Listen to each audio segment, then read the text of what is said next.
गावचे सुपुत्र व आपल्या सोली गावातील पैलवानकीच्या क्षेत्रामध्ये ज्यांनी अत्यंत कमी वयामध्ये या गावाचं नाव केवळ तालुका स्तरावरच नाही तर जिल्ह्यात झळकवण्याचं काम केलं असे पैलवान कैलासवासी शुभम घारगे यांच्या स्वागत कमानीच्या उद्घाटनाच्या कार्यक्रमासाठी उपस्थित असणारे आपल्या परूस कडेगाव विधानसभा मतदारसंघाचे माजी आमदार व भाजप पक्षाचे जिल्हा काँग्रेस कमिटीचे जिल्हा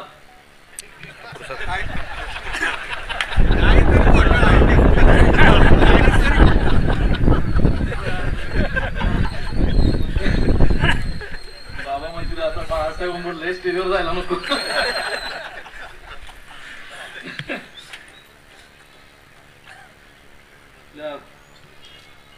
भाजपचे जिल्हा अध्यक्ष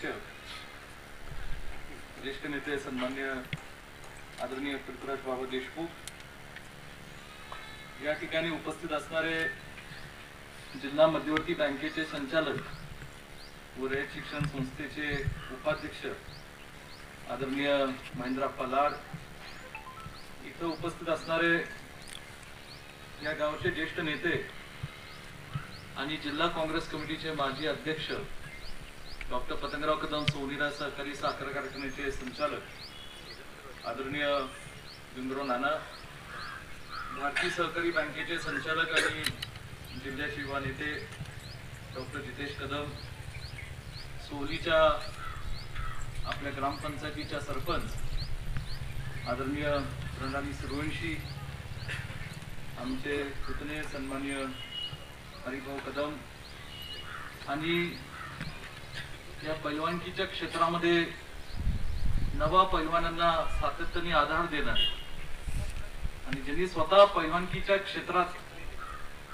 ज्यांनी या पश्चिम महाराष्ट्राचं नाव हिंदुस्थानावर झळकवलं ते आमचे तरुण तडफदार मित्र सन्मान्य पैलवान संतोषजी वेताळ, या ठिकाणी उपस्थित असणारे आनंद सन्माननीय आदरणीय आनंदराव बापू रासकर, इथे उपस्थित असणारे केरड्या वांगीचे सरपंच सन्मान्य अनिलरावजी सूर्यवंशी, निमसोड गावचे सुपुत्र ज्यांचं नातं सोलीशी आणि ज्यांनी प्रास्ताविक केलं ते सन्मान्य सुरेशप्पा घारगे, माजी सरपंच आबासाहेब मोहिते, कुंडली गावचे ज्येष्ठ नेते आदरणीय शंकर नाना, सोसायटीचे चेअरमन सन्मान्य राजकुमार मोहिते, उपसरपंच सन्मान्य शहाजी मोहिते, तसंच आजच्या या कार्यक्रमासाठी उपस्थित असणारे सोली गावातील सर्व ग्रामस्थ, ज्येष्ठ वडीलधारी मंडळी, मोठ्या संख्येने उपस्थित असणारे घारगे कुटुंबातील सर्व सदस्य, उपस्थित असणाऱ्या गावातील आमच्या माता भगिनी,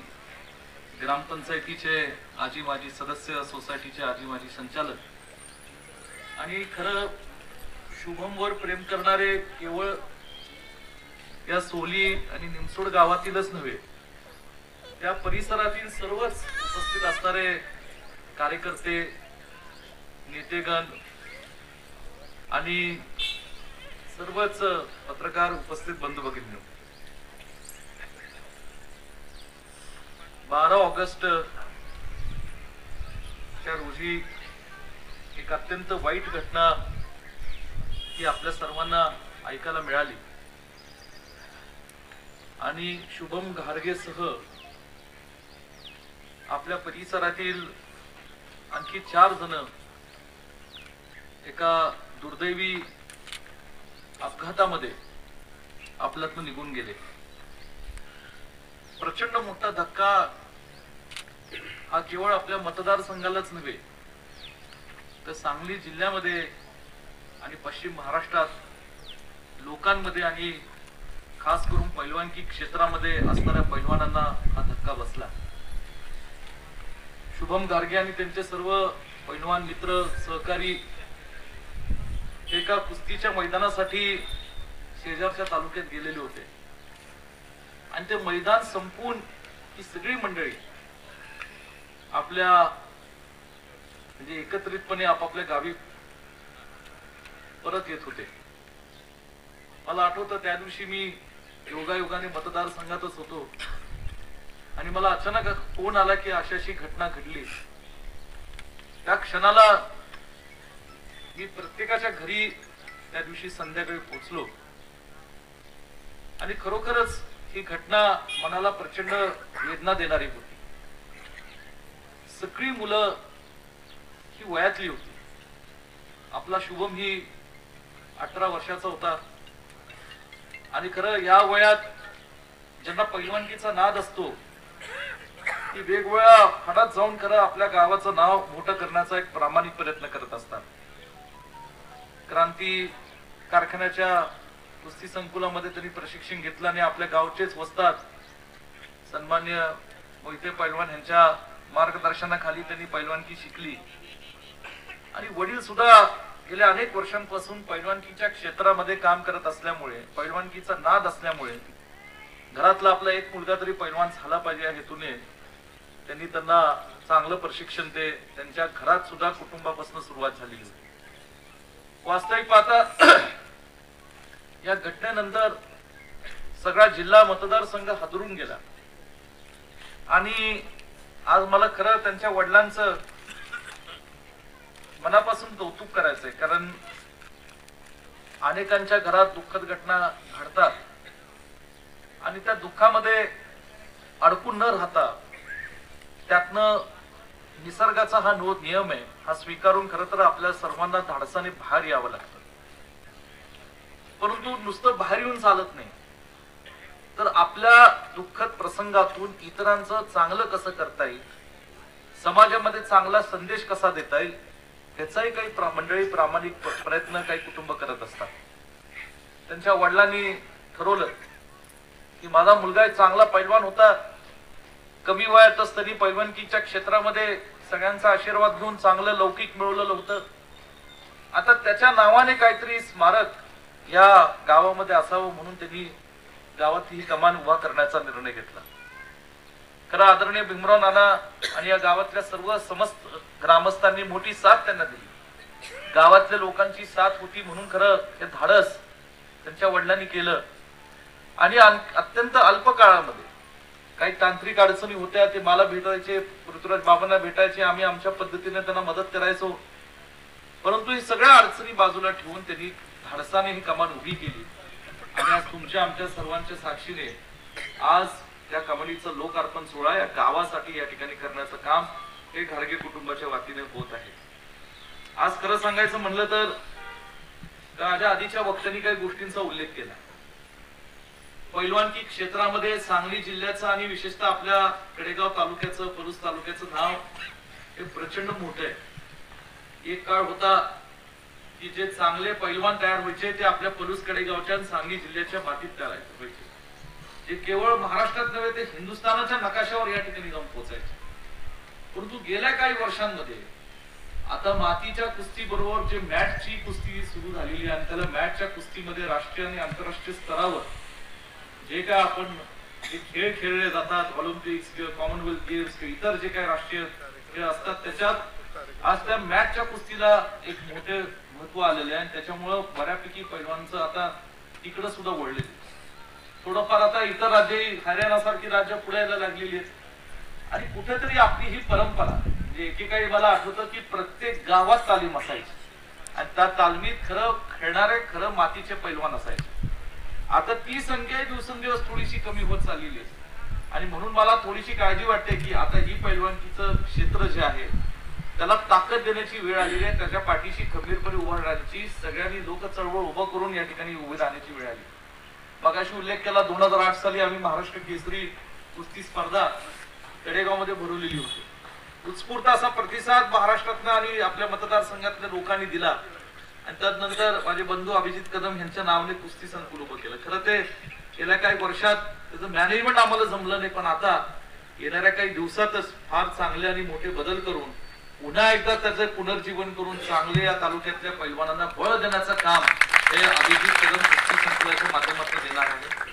आणि त्याला जे बाबा आपण म्हणला ते खरंय की पूर्वी प्रत्येकाच्या घरात गाय म्हशी असायच्या, पैलवानांना दूध असेल किंवा इतर खुराक असतील, जे पैलवानची प्रॅक्टिस करताना घरात एखाद्या शेतकरी कुटुंबात जन्माला आलेला पैलवान त्याच्या आई वडिलांना किती परवडायचं नाही परवडायचं तरी जर नाद असेल तर बिचारा एखादा वडील सुद्धा आपली शेती कुठेतरी घाण ठेवून विकून सुद्धा त्या पोराला पैलवान करायचं, अशी काही पैलवान कुटुंब या तालुक्यातील मतदारसंघात आम्ही पाहिली. परंतु आता दिवसेंदिवस ते खर्चही वाढत चालले आणि ते खर्च वाढत असताना कुठेतरी लोकांना काळजी वाटते की बाबा ठीक आहे मला तरी ना दे मुलाला ना दे, परंतु खर्च कसं घेपायचं. म्हणून आता आम्ही आमच्या अभिजित कदम क्रिस्टी संकुलातनं काही येणारा काळ त्या खर्चाच्या बाबतीत सुद्धा तो बोजा त्या कुटुंबावर न येता तो आम्ही कसं स्वीकारू या बाबतीत आम्ही चांगला निर्णय घेणार. हे सगळं करत असताना माझ्या आधीच्या वक्त्यांनी काही गोष्टी सांगितल्या आणि पैलवान संतोष आबा या ठिकाणी आहेत. आबा तुमचा काळ वेगळा होता आणि इथे जी ज्येष्ठ मोहनमाळे आहेत ही सगळी पैलवान इथं उपस्थित आहेत. तुमचा काळ हा खरंच ताकदीचा होता, म्हणजे जे काही खुराक होता तो मातीतनं आलेला खुराक खाऊन पैलवानकी करणारी ही खरे पैलवान तयार होती. आजकाल थोडी भीती वाटायला लागली, कुठेतरी कुस्तीचे फड होतात आणि पलीकडे लांब आम्हाला काहीतरी इंजेक्शन सापडतात, अशी काळजी आता दिवसेंदिवस वाटू लागलेली. तर या बाबतीत सुद्धा आपल्याला काळजी घ्यायला लागेल. चुकीच्या सवयी लागता कामा नये, चुकीच्या पद्धतीने पडता कामा नये. ह्याच्या बाबतीत सुद्धा जे काही वस्ताद असतील इतर लोक असतील त्यांनी जाणीवपूर्वक काळजी ही आपल्या पैलवानांची काळजी घेऊन या ठिकाणी करण्याची आवश्यकता असं मला वाटतं. आणि मला असं वाटतं की आपल्या घरात ती सुरुवात होती, त्या तालमीत पोरं जातात तिथनं सुरुवात होती आणि मग पुढे भविष्य काळात ती कायमची एकदा चांगल्या सवयी लागल्या तर ती टिकवण्याची जबाबदारी सुद्धा निश्चितपणे पुढे पाडली जाईल.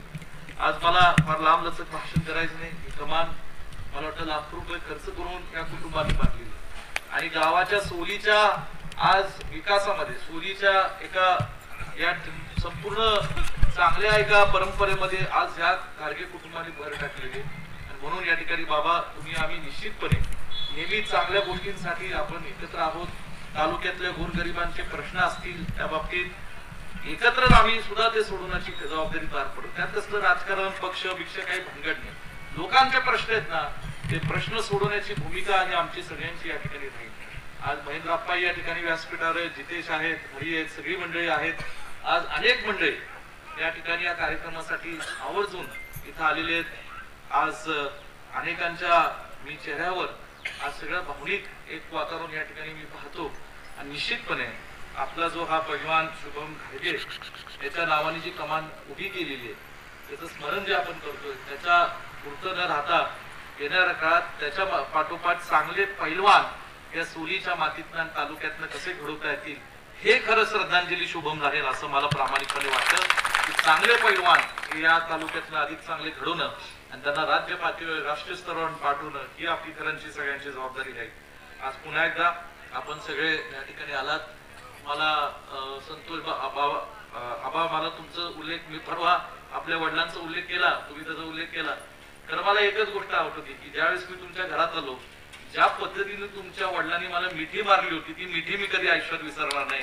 कारण त्यांनी साहेबांचं त्यांचं जुनं 40 वर्षापूर्वीचं 50 वर्षापूर्वीचं नातं ते मला त्यांच्या तोंडून सांगितलं. म्हणून मी जरा भावना विषून परवा लोकतीर्थाच्या कार्यक्रमाला तो किस्सा सांगितला.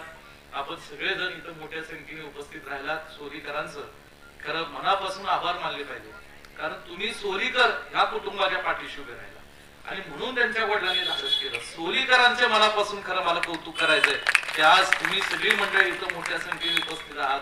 एका चांगल्या कार्यासाठी सोलीकर सुद्धा प्रत्येक माणूस घरात या गावाची महिला भगिनी सुद्धा या कार्यक्रमासाठी दाद देतात. त्याबद्दल तुमचे आभार मानून मी माझं मनोगत इथंच थांबवतो. जय हिंद, जय महाराष्ट्र. यानंतर अंकुश काका आभार